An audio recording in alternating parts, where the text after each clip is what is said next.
Wednesday brought us to another village that looked just like all the rest. Dusty dirt paths, flimsy nipa huts, and a single stone chapel, the trademarks of every native village. Marching in and halting for our rest, we were greeted with the same mixture of fear and curiosity the Indians gave us no matter where we went. We were an oddity to them, as much as they were to us. Resting under the shadow of the abandoned chapel, Morgan, Harry, and I leaned against its mossy stone walls and watched as the Indians slowly and cautiously got out of their homes and crowd around our men. Staying a safe distance away, they stared at us, and we stared back at them.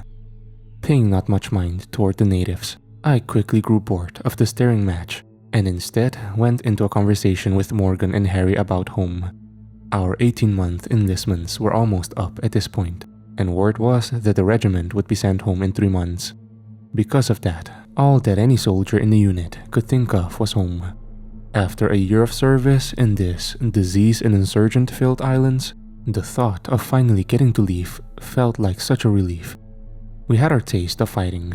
With our fair share of glory, we did our part for our country. After accomplishing all of that, we wanted to be sent home. Such thoughts often filled my mind as my tried and weary body prayed for a time that I won't have to worry about day-long marches under the tropical sun, or suffer through nights where I have to force myself to sleep while trying to ignore the mosquitoes and internal worries about lurking insurgents in the shadows. Every day brought us closer and closer to that sought-after date. But with that thought in mind, the closer we got to the day, the more anxious everyone got. After all, no one wanted to be killed by an insurgent or struck by disease so close to the moment of return. Because of that, everyone, myself included, seemed to always be on the edge during picket duty and often took extra care in maintaining hygiene, or else catch the cholera that has been plaguing this backwater corner of the world. However, some men were more nervous than others, and on that hot summer day, with tempers short and anxiety high, one member of the regiment erupted into a fit of paranoia. This paranoia ended up causing a little incident that morning when a certain private, Jason Harrington from Company B, started pestering a native girl after she apparently looked at him in a peculiar way. In my opinion, she was just probably staring at him curiously like all the other natives, but Harrington deemed it appropriate to point a rifle at her so that she would stop. Luckily, Colonel Reynolds managed to defuse the situation before it got worse, and Harrington ended up being reprimanded by both the colonel and the regimental master sergeant. We were here to win over the natives after all, and pointing our guns and scaring them half to death clearly wasn't going to make us look good to these villagers. Aside from that incident, however, the next few minutes were uneventful, as the men of the regiment did their best to find shade and get as much rest as they could before the long march to nowhere resumed. Sadly, this respite didn't last long, and after half an hour, the regiment was soon ordered to columns in order to continue the march. However, as the rest of the men formed up and got into line, me and 25 others were told to stay behind and form a small garrison detachment for the village under the command of Lieutenant Butler, ordered to protect the lines of supply and communication against insurgent attacks.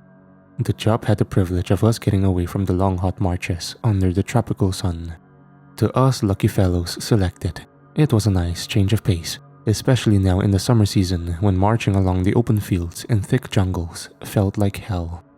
It also brought the additional comfort of getting to sleep in actual buildings, which was far better than sleeping on a blanket sprawled on the ground.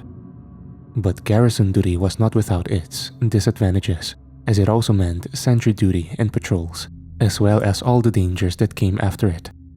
Standing guard by a rice paddy and watching Indians work may sound innocent and mundane at first, but do not be fooled, because a lone marksman may be hiding in the thickets, ready to take a fatal shot. Patrols were even worse, and most likely even more dangerous since it often meant small teams of 3 to 4 men going around the jungle, hunting for insurgents and making sure that none of them were gathering for an attack against the garrison. Out there, such a small team would be outnumbered, and one small ambush could mean complete annihilation. Despite its dangers and risk though, patrols were essential and it kept the garrison safe, so it had to be done. Because of these things, garrison duty was not for the lazy. Although being less fatigue-inducing, it was no vacation. One still had to be alert, if not more alert, when placed into this position, and only those who acted well independently were often chosen. Such a quality was important, especially when you realized that a small detachment of 25 could be surrounded by as much as 100 insurgents who lurked around the nearby jungle. To help us hold the garrison despite our small numbers, various outposts were made in different parts of the village so that we could have a good defensible position against enemy attacks. We quickly got to work on these outposts and spent a good portion of the day filling up bags with dirt and using it to create rudimentary fighting positions. In the end, we managed to build 4, with outpost number 1 facing towards the northern entrance of the village, outpost number 2 facing the southern entrance, outpost number 3 overlooking the rice paddies to the east of the village, and outpost number 4 watching over the small stream on the western edge of the village. Meanwhile, the stone chapel at the center of the village acted both as a barracks and citadel, where we would fall back if things got pretty bad. To further improve the security of the garrison, picket lines were also posted. These pickets formed a ring around the garrison, with a man posted 100 feet away from his nearest comrade, ordered to lie down in some undergrowth and keep quiet all night. The pickets would keep an eye out for the enemy, and if they saw an insurgent approaching, they would fire their rifle to alert the garrison of an impending attack. With the alert sounded, the pickets would then pull back and return to the village, while the whole garrison took up their posts and prepared to meet the incoming enemy attack. Left isolated and alone in the night, this was a dangerous and terrifying job. But, like all the others, it had to be done. For this village, we had a picket of 7 men every night, with the first batch guarding from sundown to midnight, before being relieved by the second batch, who went on from midnight to sunrise. During our first night here, I was unlucky enough to be chosen for the first batch. Tired and weary from building outposts, I really wished I could have slept instead. But without any other choice, I did my best to gather all my remaining energy and determination, or else risk falling asleep. If that happened, I would be lucky if I woke up to see the Master Sergeant angrily glaring at me, since, more often than not, a picket who falls asleep ends up being decapitated by an insurgent. Marching out to our picket line at 6 o'clock that evening, I ended up being posted at a thicket northeast from the village, just at the edge of the jungle. I managed to find a small depression on the ground, which was surrounded by tall grass, and decided that it was the perfect place to keep hidden. Lying there in my position, I knew that I was now completely alone in my little hole. The nearest people from my position were around 100 feet away, with Harry somewhere on my right, and another soldier from the detachment, a certain Private Daniel Walker, positioned somewhere to my left. The village, which was behind me and across the rice paddies, was nearly 200 feet away. Ahead of me, where my focus was to be throughout my watch, was nothing but thick jungle, whose nightlife gave out the constant eerie noise that made the place awake even in the dark. This was nothing new to me, and I was accustomed to hearing such noises before. I was no raw meat after all, and I wouldn't be frightened by the strange noises of the jungle. It did pose a challenge though, as it made it difficult to listen for the sound of footsteps. The noise clearly worked in favor of the insurgent, who could crawl around and have the jungle noise cover his sounds. And that's why all pickets had to be extra cautious and listen carefully to any noise that could resemble the sound of a sneaking man. So, quietly, I listened, keeping my guard up as best I could. Home was near, and I wasn't going to let any insurgent itching for a Yankee hit stop me from getting there. Nothing much exciting happened. At least, not until the 4th hour of my watch, when I heard the sound of flapping wings coming from my rear.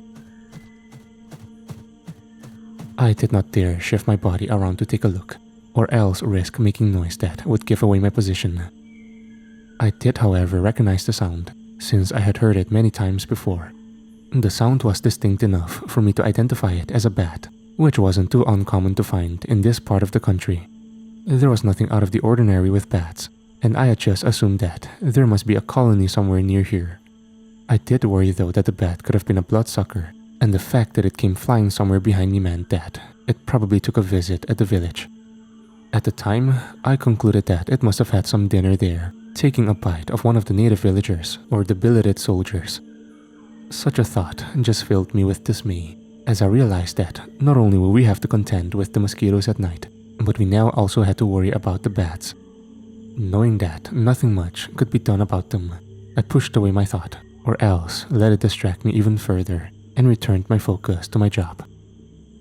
I did, however, continue to hear the bat fly around, and I did find it quite odd at how heavy its wings sounded. The sound of its flapping sounded large and heavy, and I feared it might have been a bigger bat than I had initially thought. Further fears and thoughts were soon forgotten though, when I heard the bat fly away and disappear somewhere to the jungle at my left. The next few minutes were once again filled with silence, until the sound of a gunshot erupted from my left. It was the sound of a Springfield rifle going off, and it came from the direction where Walker should be. Going on instinct, I immediately pushed my rifle through the tall grass and gazed at the jungle ahead of me. Scanning the darkness, I checked if there were any signs of insurgents to my front. Once I was sure there were none, I swiftly got up from my little hole and sprinted back towards the village. Jumping into the rice paddies, I ended up getting my shoes and pants wet and covered in mud. Cursing at this, I remember feeling frustrated at how dirty I was getting, as I swore that it better not be a false alarm caused by Walker mistaking the bat as an insurgent. Reaching the outskirts of the village, I was immediately greeted by Master Sergeant Taylor, who quickly questioned me on what had happened. Telling him that the shot came from where Walker was, he gave me a curt nod, before ordering me to outpost number 3. Once there, I spent the next hour on high alert, as the garrison awaited the insurgents to come. They never did though. After an hour of waiting, Lieutenant Butler ordered us to stand down. We were soon informed that, during the hit count, Master Sergeant Taylor noticed that Walker was missing, and concluded that he was probably still out there in the jungle. Fearing that the insurgents must have got to him, and knowing that he couldn't risk losing another man in a small garrison, Lieutenant Butler decided not to order any more pickets for the night, and instead just doubled the guards on sentry duty at the outposts. The next morning, with the sun's glow now replacing the darkness, a small patrol was sent out to look for Walker. Having been able to get some sleep after being stood down, I was allowed to join the patrol to check and find out what happened to our lost comrade.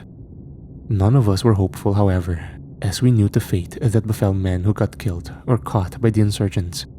Decapitated heads, chopped off fingers, these were just some of the things they did to the corpses of our men, and it was done in hopes of instilling fear in our ranks. Well, it worked. Led by Master Sergeant Taylor, me, Morgan, and a private, Walter Walsh, headed towards the last known location of Walker. We all expected the worst, but were shocked to see that Walker was still in the same place where he was assigned last night.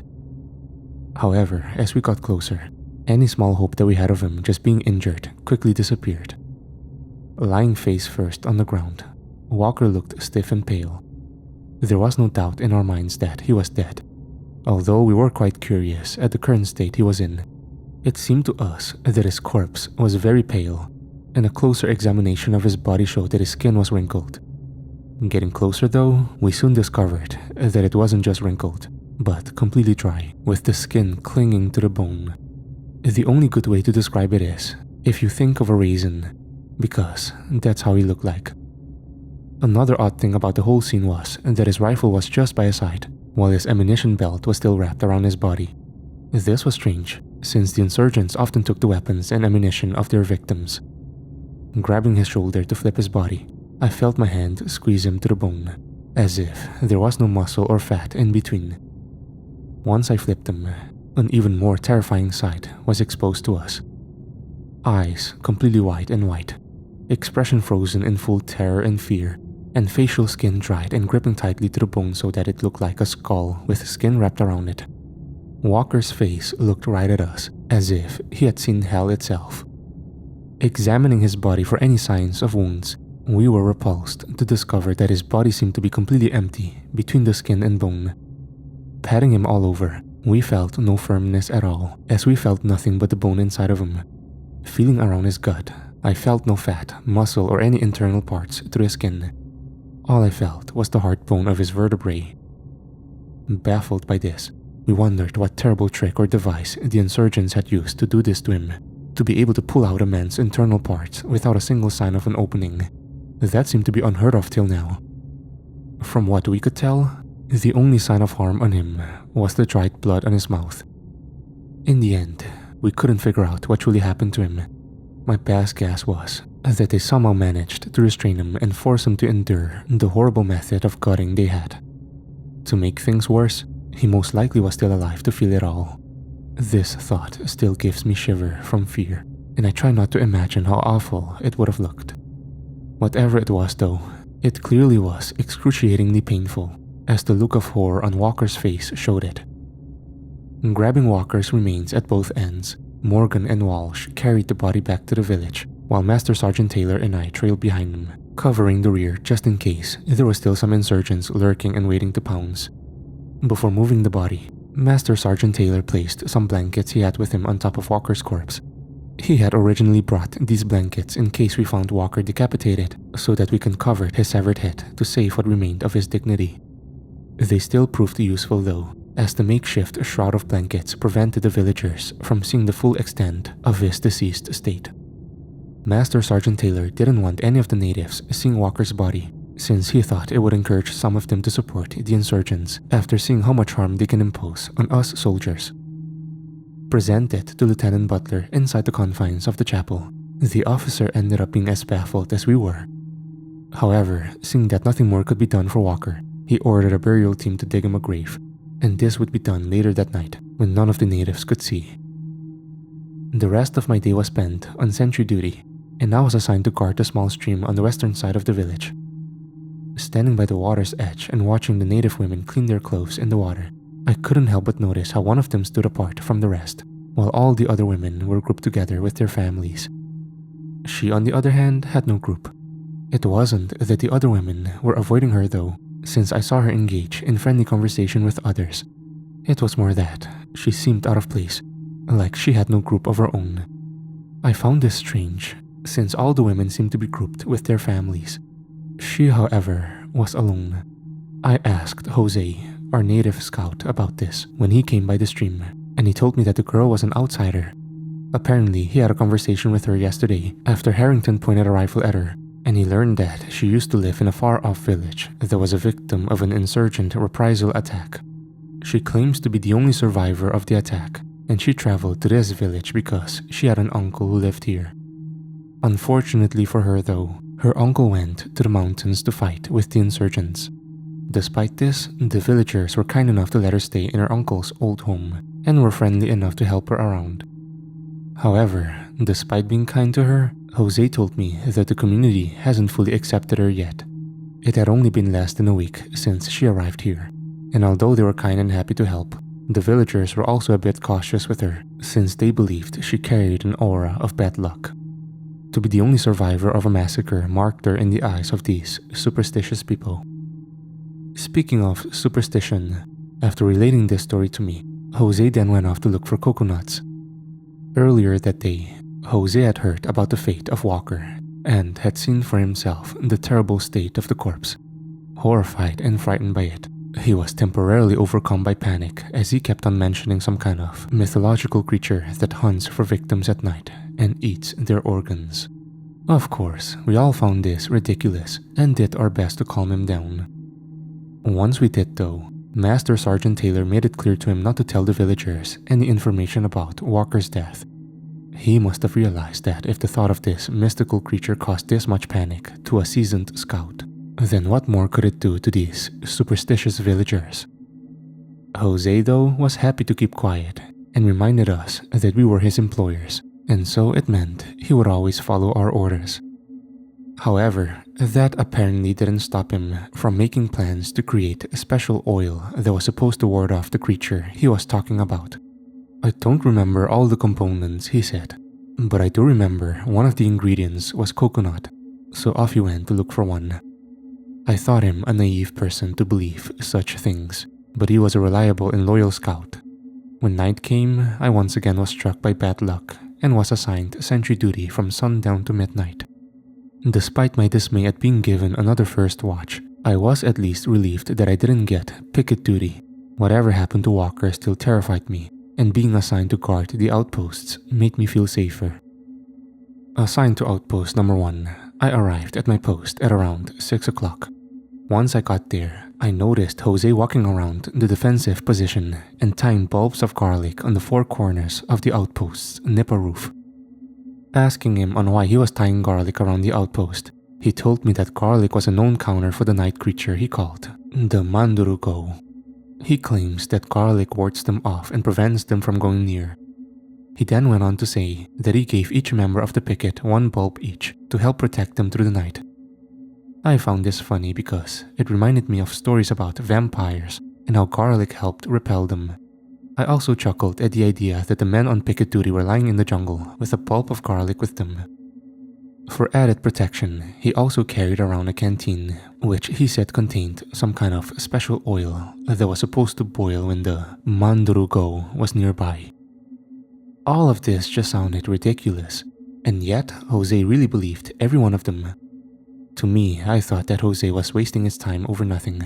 The state of Walker's corpse was indeed horrifying and traumatizing, but there was no use attributing it to some kind of mythical creature. I was more scared of the insurgent than the stories Jose was telling me, because I knew that the insurgents were real and wanted to murder me and my friends. For over a year, the insurgents had done everything to kill or frighten us. Every tactic they used to make me stop fighting was used, from simply eliminating me with bullets, bolos, and traps, to more elaborate and gruesome strategies, such as demoralizing me by displaying the decapitated or maimed bodies of my comrades.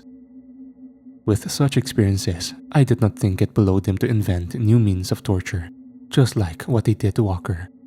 The insurgents probably just discovered some kind of method of gutting a person through the mouth, one that replicated the supposed killing habits of this Mandurugo. They probably predicted that our native scouts would tell us about such creatures, just like what Jose did, hoping that such stories would frighten us. The insurgents most likely thought we would become demoralized and terrified by it, while our native scouts would be scared off and leave us behind.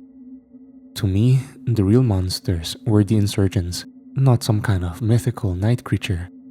Of course, I didn't tell Jose that, and even if I did, I doubted he would have believed me.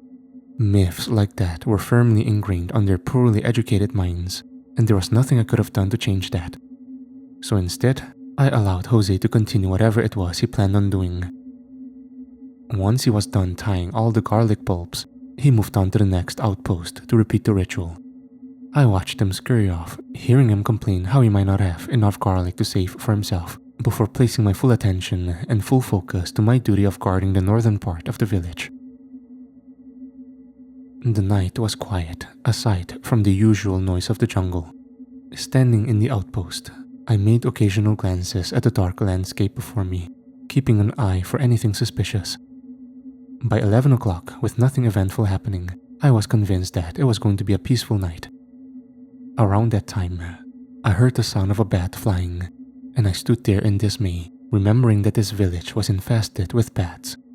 I remember that I was hoping once again that the bats were not blood-sucking. Staring at my front, I did my best not to think of the bats and instead focused my attention on the distant jungle, trying to see if there were any insurgents gathering there. But the foliage was too thick, and the sound of the bat flying was distracting me too much, as it seemed to be getting closer to me. At that point, I remember preparing myself for an imminent visit from the bat. By the sound of its wings, it seemed quite obvious that it was heading for me. Worrying that it could have been a bloodsucker, I thought that it might get a bite of dinner out of me. Because of that, I got ready to repel the bat. However, when I turned around to see where the bat was, I saw something that I was not prepared for. Floating a few feet behind my outpost and staring directly at me was a strange creature that sent a terrible fright through my whole body. From what I can remember, the creature was essentially a flying torso, ugly, naked, and bare, with long bone-thin arms that had claw-like fingers on its hands. Underneath the torso were guts hanging out of its bottom, as if it had everything from the stomach down chopped off. Atop its torso was its thin head, with long dark hair and piercing black eyes. Staring at those eyes seemed equal to staring at emptiness itself, and it was enough to drain the energy from even the strongest man. I did my best not to stare at those eyes, or else be lost with fear from it. However, that wasn't the most terrified feature about the horrendous creature. What scared me the most was its long snake-like tongue, which protruded out of its smiling mouth and extended at least 5 feet out from it. Letting my eyes drift towards it, I remember seeing a sharp point at the end of the tongue, resembling that of a spear. I was terrified to my bones, and as I watched it float, I noticed the bat-like wings attached to its back. A sudden thought occurred to me at this moment, as I realized that this was the bat I heard a few seconds ago. Then a deeper thought entered my mind, as I began to realize that this must have been the bat I heard the previous night. If that was so, then was it possible that this creature attacked Walker and done the horrendous act of gutting him? At that moment, it seemed that Jose was right after all. His Manduruko may not have been as mythical as I originally thought, but any thought of regret for not believing Jose was quickly lost when this hideous creature suddenly lunged towards me. Its corpse-like body angling forward as its empty eyes managed to show a look of hunger. Petrified with fear, I found myself unable to move or do anything. How was one supposed to react after seeing such a creature? Was this what Walker felt when the creature came to him last night? At that moment, I finally understood why his face had the look of fear engraved on it. Standing stiffly with my rifle clutched in my hands, my mind was unable to formulate a defense. I was helpless, and all I could do was imagine the horrors it will do to me. Like Walker, I would be gutted and left as an empty corpse for the next guard on duty to find. I wanted to scream. I wanted to fight back, but my throat felt dry during that moment, and the aura of fear this creature radiated prevented my muscles from following instinct. I was helpless. However, as the creature got closer to my outpost, it suddenly stopped and hissed, narrowing its eyes at something. It stared at my outpost with a look of disgust as it let out another hissing sound. Its long tongue was slithering in the air, moving up and forward as it aimed at me. But the creature moved no closer, and instead looked at me with what looked like a combination of anger and hunger. Staring back at it, I still felt too horrified to move. I just watched as it hissed and stared at me. I remember wondering why it didn't attack, before remembering what Jose had done to my outpost. Did his garlic really work? Was it smell enough to dissuade the foul creature? Seeing it fly there and not move an inch closer to me, I believe it did. For a good long while, the creature just floated there, and I didn't know what to do to get rid of it. I was no expert in fighting such strange things like this, and anything Jose had thought of earlier was forgotten by my naive past self. So, for a good few minutes, the two of us were in a stalemate, with me frozen by its terrifying aura, while the creature was unable to move further because of the garlic. The only thing that broke this standoff was the sudden sound of a rifle shot from the picket line, which was followed by another and another. Although distant, the sudden eruption of gunfire seemed to scare the creature off, as it made one long hiss towards me before flying off, its wings beating fast as it went up into the air, disappearing into the darkness of the night. Finally able to move, yet drained from what had just happened, I suddenly collapsed inside the outpost, feeling weak and numb. I was lucky, I knew that, but I also realized how close I was to sharing the same fate with Walker. So there I was, lying in the outpost, not caring about anything except for the image of the creature engraved into my mind. Even as the sound of the gunfire increased all over the village, I just lay there, unable to move as I was lost in thought. It was only when Morgan and Harry arrived at the outpost that I finally snapped out of my trance. They had initially thought that I had been hit by an insurgent marksman when they saw me on the ground. But once they saw I was fine, they instead cursed at me, thinking I had fallen asleep at my post. The insurgents were attacking, they had said, and this was no time to be slacking off. Slowly returning to my senses, I got up and took my position next to them. Explaining to them what had happened to me, I told them that there was some creature that came by the outpost and I was lucky enough to survive my encounter with it. I then offered the idea that maybe it wasn't the insurgents that got to Walker, but instead that strange creature. However, they scoffed at my suggestion, thinking that I had fallen asleep and started dreaming about the myths Jose was scaring the garrison with. But I knew what I saw, and I know that I didn't fall asleep. I was no inexperienced recruit that would make that mistake. The creature was real. it came at me. But I made no further effort to insist it to them. It was useless. They would react the same way I reacted when Jose first told me about the Mandurugo. So in order to save my breath and frustration, I kept my silence. I realized that only those who saw it for themselves will believe me. The next hour was spent with the garrison on full alert as the picket lines were pulled back as an insurgent's attack occurred. Trying my best to forget my encounter with the creature, I tried to keep my focus on the ground in front of me, hunting for the silhouettes of the insurgent attackers. However, once in a while, I couldn't help but glance behind us, just to make sure that the creature was not there hungrily staring at us. The fighting ended up being a tough one, with a constant stream of bullets flying from both sides. After a while, my glances to the rear became less and less, as the immediate threat were the attacking insurgents. For a moment, I forgot about the creature as bullets started landing all over our position, forcing us to hunker down. Most of the shots passed over our position, however, with only a few hits on the dirt-filled backs that protected us. Spotting the muzzle flashes of the insurgent rifles, we immediately returned fire. And for the next hour, we traded shots with the attackers. The enemy tried their best to keep hidden throughout most of the fight, and aside from the flashes of the rifles, we never did see a single insurgent.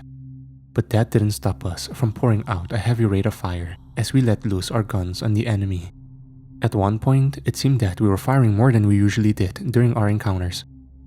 I like to believe that this over-enthusiasm was because of what happened to Walker, as the men of the garrison let out their frustration and anger by letting the enemy know what a hell made of lead felt like. But this anger was directed at the wrong direction, and although I didn't like the insurgents, I knew that there was a greater danger to us than an insurgent with a gun and bolo. By midnight, the fighting had stopped, and aside from a few pot shots from some overeager soldiers, most of the firing had trickled down. A loud cheer then erupted from all around the defensive line as men cheered and taunted the insurgents for failing in their attack. In the end, our casualties were 1 wounded and no dead. At least, that's what we initially thought after the head count. It didn't take long before someone reported that Jose had been killed in the fighting, as his body was found behind the chapel. But it was not any bullet that got him. And as I was ordered to help carry his body inside the chapel, I saw an all too familiar sight. Dry pale skin that hugged the bones, empty white eyes, a terrified expression on his face, and no signs of wounds except for some blood on his mouth. All these things closely resembled what happened to Walker. Just like Walker, his weapons and equipment were left behind too, with Jose's bolo knife, rifle, and canteen lying sprawled on the ground. I felt a chill overcome me at the sight of his corpse, and I had to fight off the urge to suddenly rush back to the outpost and seek protection there. Managing to fight this urge and keep quiet, I knew that I could have told them all about my encounter with the creature, but remembering the reaction of Morgan and Harry, my 2 closest friends, had when I told them, I ultimately decided against it. They would not have believed me, even if I insisted, and they will probably just mark me as a madman. Besides, the precautions Jose had done to the garrison was probably enough, at least for the outposts. I can't say the same for the pickets if they do not bring their garlic bulbs with them, but I knew I was going to bring one if I was sent out on picket duty. The whole garrison was dismayed and concerned by what had happened to Jose, and Lieutenant Butler ordered half the garrison to stay up all night. I was glad for this order, since I ended up being sent back to Outpost Number 1. In the end, everyone concluded that insurgent infiltrators managed to sneak into our lines, restrain Jose, and quickly conduct their torture method on him. With the whole garrison busy fighting, they believed that it prevented the men from hearing the torture. But I knew what most likely happened. Jose was most likely attacked by the creature, and I would have had the same fate if I wasn't protected by the garlic. Luckily for me, Jose had spent time hanging them all over the outposts. Sadly for him, it meant that there was none left for his own protection, and that had cost him his life. For the next few hours, all of us were terrified, with me more than the rest, as I watched out for the creature. But the creature never reappeared, and I had believed that it was already satisfied by its meal, no matter how morbid that sounded. However, when the morning light came, I soon realized that it may not have been the case. As sunrise approached, we were confused to notice that none of the villagers came out of their homes and attend to their daily chores. These natives normally got up early to start work on their rice paddies, so all of us found this odd and strange. Deciding to investigate, Lieutenant Butler first went to the village chief to check on him and see if everything was alright. But once he got there, an unpleasant sight met him. Lying there on the floor of the nipa hut, the village chief, his wife, and children were all dead. To make matters worse, their corpses revealed that they were given the same treatment both Walker and Jose had. Hearing that alone scared me. Disturbed and panicked by this, the disgusted Lieutenant Butler ordered us to check all the homes of the villagers. One by one we did, and each time we saw the same sight. All of the villagers, all 55 of those who lived here, had been tortured to death. From the elderly to the children, every single one of the villagers was turned into a pale, dried out, gutted corpse. All except one, that is. The outsider, the young girl who had survived a massacre in her old village, seemed to have survived another. While searching homes, one of the soldiers found her in her uncle's house, cowering in the corner. She told us that she had heard noises and some muffled screams all night. And because of that, she curled up into a ball in the corner and prayed for it to end. With fate smiling at her, nothing came for her that night. She was lucky, and even I thought of that too. Although the others thought she was lucky that the insurgent infiltrators didn't find her, my thoughts were that she was lucky because the creature didn't get to her. I did, however, find her luck to be not completely good, since she has become a witness to another massacre. The rest of the day was spent burying the villagers. I had never buried so many people in one day, and I hoped that I would never have to again. A courier was also sent to the regiment to inform Colonel Reynolds what had happened.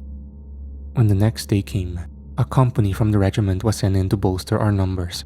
I knew that more soldiers were probably not going to be enough to stop the creature, but the fact that no more gutted corpses were found showed that it at least prevented it from making further attacks.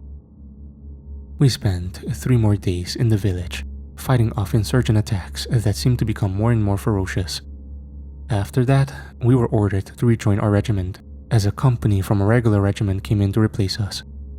The girl was left to their custody, and their captain told us that she would most likely be relocated to another nearby village. I didn't worry much for her, because I knew she had some luck in her.